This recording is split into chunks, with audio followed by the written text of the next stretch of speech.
இன்றே டவுன்லோட் செய்து உங்கள் ஃபேவரட் ஷோக்களை என்ஜாய் பண்ணுங்க. அண்ணே அண்ணே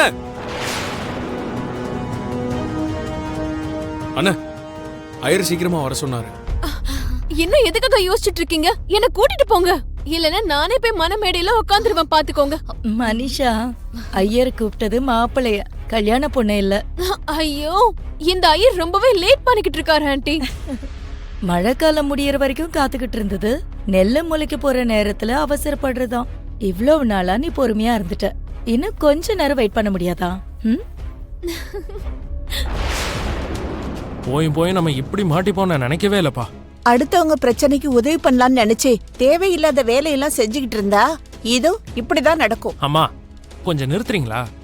முடிஞ்சு போன விஷயத்த பத்தி பேசாம கொஞ்சம் நடக்க போறத பத்தி பேசுறீங்களா? டேய், இதுல யோசிக்கிறதுக்கு என்னடா இருக்கு?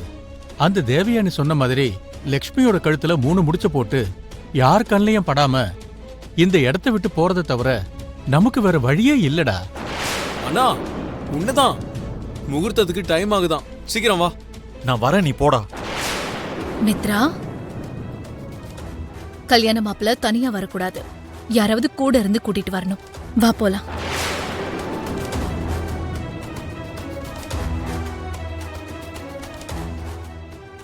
மித்ரா, நீ ஆசைப்பட்ட வாழ்க்கை உனக்கு கிடைக்க போகுது. உனக்கு பிடிச்ச பொண்ணு உன்னோட வாழ்க்கைக்குள்ள வரப்போறா மித்ரா. இந்த நொடிக்காக தானே நீ இவ்ளோ நாளா காத்துட்டு இருந்த. இப்ப அது நடக்கிற நேரத்துல நீ எதுக்கு எதுவும் பறி கொடுத்த மாதிரி இருக்கிற? வா போலாம்.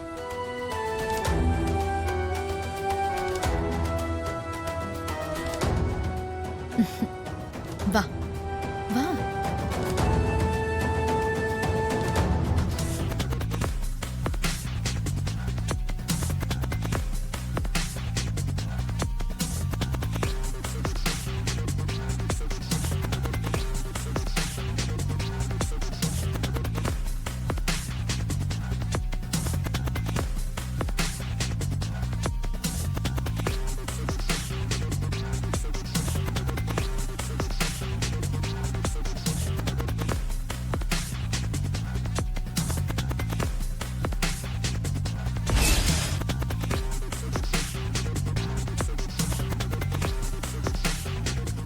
மித்ரா,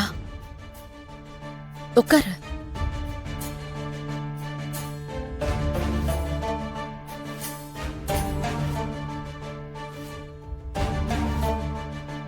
ஜெயதேவ், வா வா. ஆ, என்னடா ஒரு மாதிரியா இருக்க? ஒண்ணும் இல்லடா. சரி வா உட்காரு.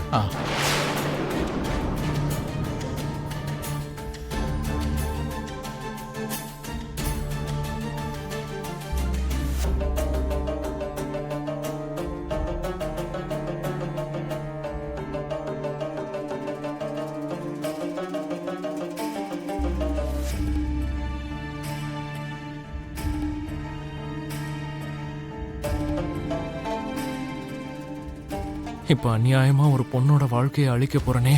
உனக்கு நல்லது செய்யணும்னு தான் நினைச்சேன், இப்ப அதுவே கெடுதலா போய் முடிய போகுது. என்ன மன்னிச்சிரு லக்ஷ்மி.